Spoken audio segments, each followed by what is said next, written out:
Hello and welcome all. Today we are going to start with NCERT Class 7 Geography Chapter 4 Air. Our earth is surrounded by a huge blanket of air called atmosphere. यानी कि जो हमारी पृथ्वी है वो एक huge blanket of air से घिरी हुई है जिसको हम atmosphere नाम से जानते हैं. And all the living beings on the earth depend on the atmosphere for their survival. यानी कि जितने भी यहाँ पे living organisms हैं वो atmosphere पे ही depend करते हैं उनके survival के लिए. Air जो होती है वो हमको हार्मफुल अल्ट्रावायलेट रेज से प्रोटेक्ट करने का काम करती है और वहीं हमको एयर जो होती है सबसे इम्पॉर्टेंट होती है फॉर आवर रेस्पिरेशन. हमारी रेस्पिरेटरी प्रोसेस को कंटिन्यू करने में एयर जो होती है वो सबसे इम्पॉर्टेंट होती है. Without this blanket of protection, we would be baked alive by the heat of sun during day and get frozen during night. यानी कि अगर ये कंट्रोल नहीं रहेगा, अगर एयर का बैलेंस नहीं रहेगा एटमॉस्फेयर में, तो हम जो है वो ज़िंदा ही बेक हो जाएंगे दिन के समय में ड्यू टू हीट, और रात के समय में हमारी स्थिति फ्रोज़न जैसी हो जाएगी because of the excess coldness. तो जो ये बैलेंस होता है एयर का, ये टेम्परेचर को एक लेवल पे लिवेबल कंडीशन में लिविंग ऑर्गेनिजम्स के लिए बनाए रखता है. ये कंट्रोल रखता है एयर का, जिससे कि यहाँ पे जितने भी लिविंग ऑर्गेनिजम्स हैं उनकी लिवेबल कंडीशन बनी रहे. अब हम बात करने वाले हैं कंपोजिशन ऑफ एयर. यानी कि एयर जो है, हम लोगों को सबको पता है कि air is a mixture of gases. So what kind of gases is the mixture of air that we'll talk here, and we'll also know the composition, that how much amount of nitrogen, oxygen and carbon dioxide, argon and other gases are involved in this mixture. So here through this pie chart we can see that oxygen, that is the oxygen gas, is 21% which is involved in this composition. Then carbon dioxide जो है that is 0.03%, then argon which is 0.93%, and all other gases are 0.04%, and the maximum amount of constituent is nitrogen which is 78%. यानी कि सबसे ज़्यादा मात्रा में यहाँ पर जो गैस इन्वॉल्व है वो है नाइट्रोजन गैस, जो कि है 78%. तो ये तो बात हो गई हमारे कंपोजिशन ऑफ एयर की, यानी कि किन किन गैसेस से मिलकर ये हमारी एयर बनी हुई है. तो अगर हम मैक्सिमम पार्ट की बात करें तो नाइट्रोजन और ऑक्सीजन वो दो गैसेस हैं जो कि बल्क मात्रा में एटमॉस्फेयर में अवेलेबल है, और उसके सिवा carbon dioxide, helium, oxygen ozone, argon और hydrogen gases are found in lesser quantity. यानी कि ये कुछ कम मात्रा में यहाँ पर अवेलेबल है. और apart from this gases tiny dust particles are also present in the air. यहाँ पे हम लोग पाई चार्ट के थ्रू हम लोग ये देख सकते हैं. अब यहाँ पे हम ये जो ब्लू बॉक्स देख रहे हैं इसमें हम बात करेंगे दो टर्म्स के बारे में जो यहाँ पे दी गई है, विच इज़ वेरी इंपॉर्टेंट टर्म्स जो कि आपको बहुत ध्यान से सुननी है, विच इज़ ग्रीन हाउस और ग्लोबल वार्मिंग. तो हम लोग यहाँ पे जानेंगे कि ये ग्रीन हाउस गैस क्या होता है और ग्लोबल वार्मिंग हम किसे कहते हैं. तो सबसे पहले हम लोग जानेंगे कि व्हाट इज़ ग्रीन हाउस. तो जो ग्रीन हाउस है, जब कार्बन डाइऑक्साइड रिलीज होता है जो एटमॉस्फेयर में, वो क्रिएट करता है ग्रीन हाउस इफेक्ट. और वो किस तरीके से करता है, तो वो जो एक्सिस हीट होती है, पृथ्वी से निकलने वाली जो एक्सिस हीट होती है उसको ट्रैप कर लेता है, और carbon dioxide absorbs the heat which is radiated from the earth, and it is also called the green house effect, यानी कि ग्रीन हाउस गैस. और विदाउट इट, यानी कि अगर ये जो एक्सिस हीट जो है वो एब्जॉर्व नहीं करेगा, तो यहाँ पर जो पृथ्वी का तापमान है वो बहुत ही ज़्यादा ठंडा हो जाएगा, जिसकी वजह से यहाँ पर रहना काफ़ी मुश्किल हो जाएगा. It will be too cold to live in. Understood. ये जो होता है वो कहलाता है ग्रीन हाउस. नेक्स्ट हम लोग बात करने वाले हैं ग्लोबल वार्मिंग की. तो आप लोगों ने सुना होगा कि कई बार हमारे जो पृथ्वी का तापमान है वो बहुत ही इंक्रीज़ हो जाता है, यानी कि बढ़ जाता है, और उसकी वजह है जो फैक्ट्री से निकलने वाला जो धुआं है, या कारों व्हीकल से निकलने वाला जो एक्सिस फ्यूम्स होते हैं, और जो हीट होती है, एक्सिस हीट होती है, वो टेम्परेचर का जो लेवल है उसको इंक्रीज़ कर देती है। और इसकी वजह से क्या होता है, ग्लोबली यानी कि पूरी धरती पर जो है वो तापमान काफ़ी बढ़ जाता है, और जब भी ये कहलाता है ग्लोबल वार्मिंग, यानी कि पूरा ग्लोबली ये जो है तापमान को इंक्रीज़ कर देता है। And this rise in temperature causes the snow in the coldest part of the world to melt, यानी कि जो बर्फीले जो हिस्से हैं जहाँ पे स्नो है उनका पिघलना इसकी वजह से स्टार्ट हो जाता है। And this result in the sea level to rise, यानी कि इसकी वजह से जो सी लेवल होता है वो भी बढ़ने लगता है। And it causes floods in the coastal areas, यानी कि जो कोस्टल एरिया है वहाँ पर बाढ़ जैसी सिचुएशन बन जाती है। There may be drastic changes in the climate of the place leading to extinction of some plants and animals in the long run. और ऐसा अगर कंटिन्यू चलते रहता है तो वहाँ के जो लिविंग ऑर्गेनिजम्स हैं, वहाँ के जो प्लांट्स हैं, वहाँ के जो एनिमल्स हैं वो एक्सटिंक्ट होने लगते हैं, यानी कि ख़त्म होने लगते हैं धीरे धीरे करके, क्योंकि उनके लिए वहाँ के सिचुएशन जो है वो फेवरेबल नहीं रह जाती है रहने के लिए, और धीरे धीरे करके ये जो सारी स्पीसीज है वो एक्सटिंक्ट में कन्वर्ट हो जाती है। नेक्स्ट हम लोग बात करने वाले हैं नाइट्रोजन गैस के बारे में, जो कि सबसे ज़्यादा मात्रा में यहाँ पर उपलब्ध होती है, जो कि है 78%। और हम लोग भी कई मात्रा में इसको इनहेल भी करते हैं और एक्सेल भी करते हैं। But plant need nitrogen for their survival at most and they can not take it directly, यानी कि वो उसको डायरेक्टली नहीं लेते हैं, बल्कि जो सॉइल होती है या रूट्स होते हैं प्लांट्स के, उसके थ्रू ये जो नाइट्रोजन है वो इनहेल करते हैं, यानी कि प्लांट्स उसके थ्रू ही वो नाइट्रोजन को अंदर एब्जॉर्व कर पाते हैं। बैक्टीरिया होते हैं सॉइल में, रूट्स में अवेलेबल, वो उनको मदद करते हैं, वो उनकी जो फॉर्म होता है उसको चेंज करते हैं और उस तरीके से प्लांट उसको नाइट्रोजन को यूज़ करते हैं।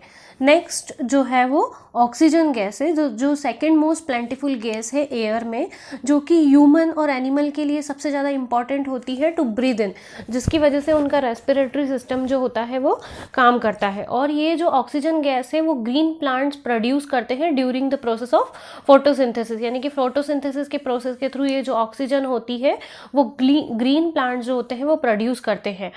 In this way oxygen content in the air remains constant, और इसी तरीके से जो एयर का कॉन्स्टिट्यूएंट होता है एटमॉस्फेयर में वो एक कॉन्स्टेंटली बना रहता है।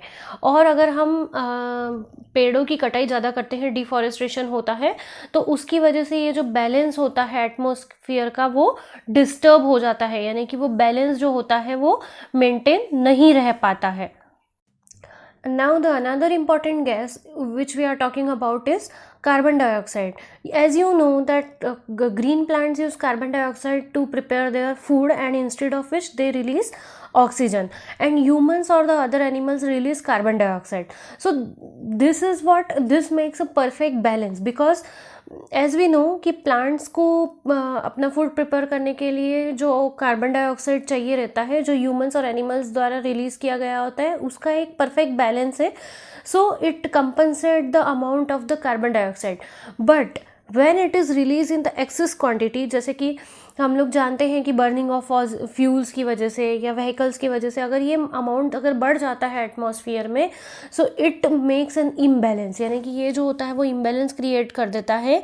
और हर साल हम लोग अगर देखते हैं तो बिलियंस और टन्स ऑफ कार्बन डाइऑक्साइड जो है कि एटमॉस्फेयर में रिलीज़ किया जाता है।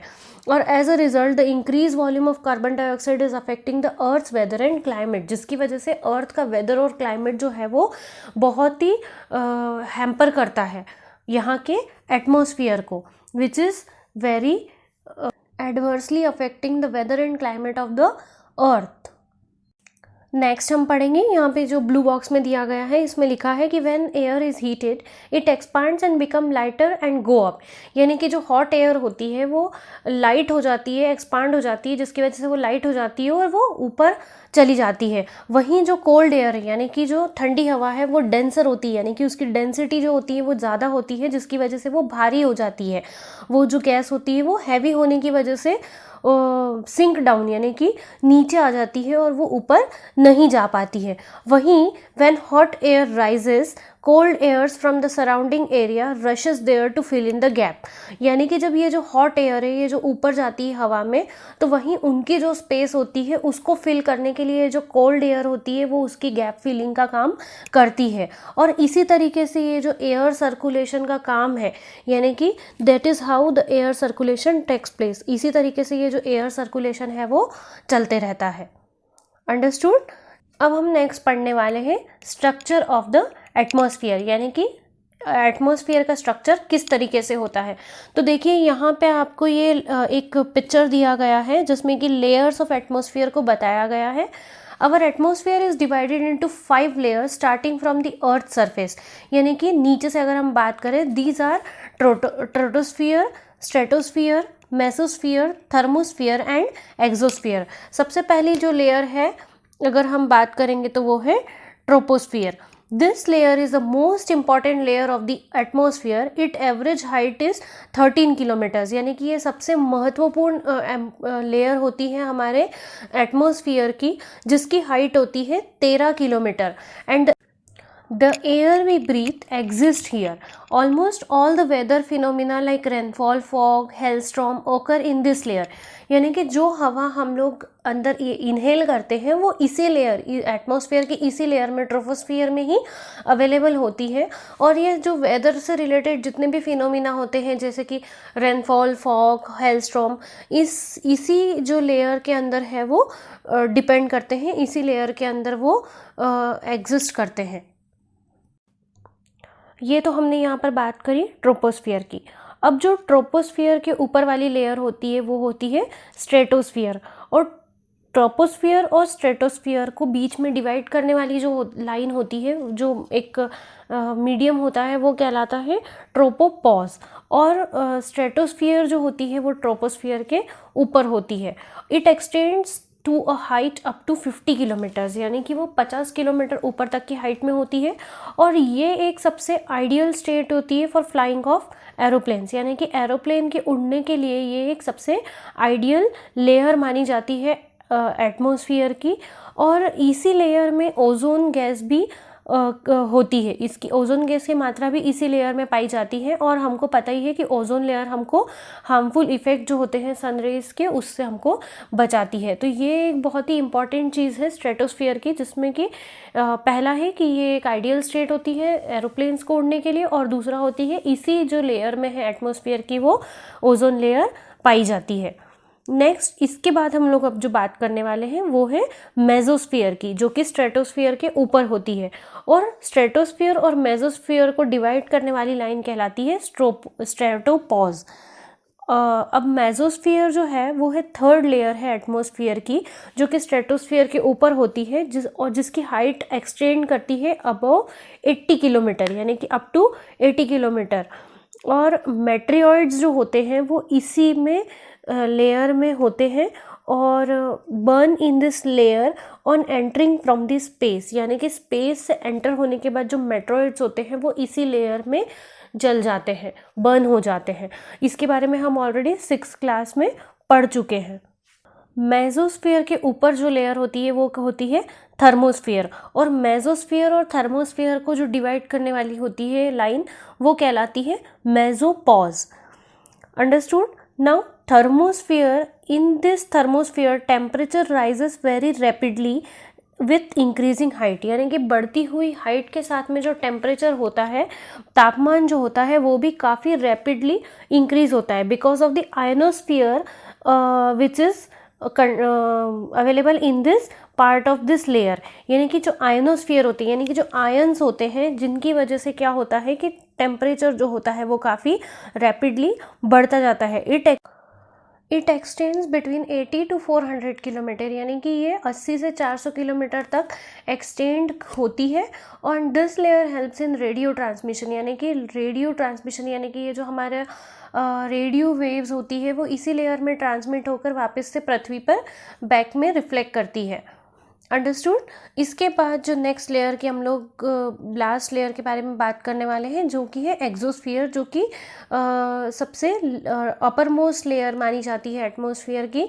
And this layer has very thin air, यानी कि यहाँ पे काफ़ी लाइट गैसेस जो हैं वो अवेलेबल होती है, जैसे कि हीलियम और हाइड्रोजन। और यहाँ पर वो ये दोनों गैसेस जो होती है स्पेस में यहाँ पर फ्लोट करती रहती है। तो ये यहाँ पर हमने बात करी एटमॉस्फेयर के स्ट्रक्चर के बारे में, जहाँ के हमने इसकी 5 लेयर के बारे में पढ़ा, जिसमें कि सबसे पहले ट्रोपोस्फियर, फिर stratosphere, then mesosphere, then thermosphere, and then the last one which is the uppermost layer of the atmosphere is exosphere, जिसके बारे में अभी हमने जाना। तो यहाँ पर जो है वो हमारा इस चैप्टर का जो पहला वीडियो का पार्ट है वो फिनिश होता है। अब आगे का जो चैप्टर है हम लोग वीडियो के नेक्स्ट पार्ट में पढ़ने वाले हैं, पार्ट 2 में। तब तक के लिए अगर अब आप लोगों ने मेरे चैनल को सब्सक्राइब नहीं किया है तो सब्सक्राइब ज़रूर करें और बेल आइकन को प्रेस करें, जिससे कि आपको मेरे नए आने वाले वीडियो के बारे में नोटिफिकेशंस मिलते रहें। Thank you.